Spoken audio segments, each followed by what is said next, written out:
I used to do a tennis tournament every year at Monaco, headed by Prince Rainier and Princess Grace, and they played in the tournament. And this interview I caught in between matches at the famous tennis club of Monte Carlo, and we just sat at a table and chatted.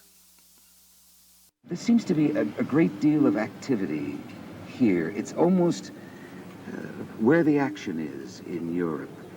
That's what you and Prince Rainier really wanted.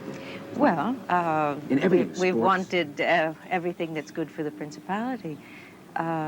We've both worked hard, I think, in the last 20 years to do what we could for Monaco, and right. It's very satisfying to see that it's appreciated and that people enjoy coming here.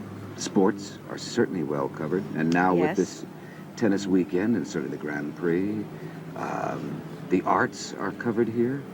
Oh, indeed, we have a very important season, musical season, our right. concerts in the winter. We have an opera season also in the winter, ballet, and now in the summer we'll have our Summer Arts Festival. We have a series of concerts in the Palace Courtyard, which are very lovely and very much appreciated. I'm sure most people thought that when you left films that you were going to be here and acting and looking like royalty and nothing to do all day long. But it's a more tedious. People like to think I have nothing to do all day long. But, you have a schedule that would choke a horse. It's very busy, isn't it? Well, it is busy and full, but I like it that way. Right. And do tourists come from all over the world? Oh, I think Monaco? so, yes, indeed. And we have many international meetings here, more and more so, that are very interesting, and many interesting and fascinating people meet here. Was it at all difficult for you to make the change? Well, it was a big change, of course, yes. I mean, culturally, the backgrounds are a whole different culture, a different language, yes. Are you fluent in French?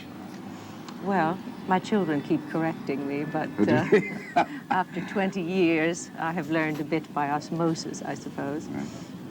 In the rearing of children, is it a great deal different than you remember being reared in Philadelphia? Well, I think bringing up children in a small town, and particularly in a Latin country, is easier than in America today, yes. Right. And you have certain... Although bringing up children anywhere is not easy in today's world. There's so many pressures coming in. Well, there are, and so many outside influences. It's very hard for the family to keep an equilibrium, to keep a family together. And the whole world is going through such an upheaval that the pressures are on everyone.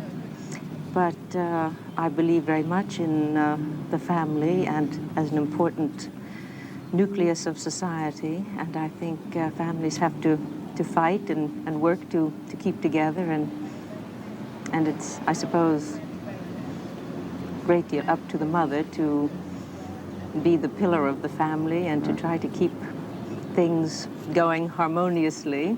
But your children are magnificent examples of much love in the home. So far, so good. You know, what right. more can you say? Of course, as the world gets smaller, too, they have to accept other cultures and other ways of life.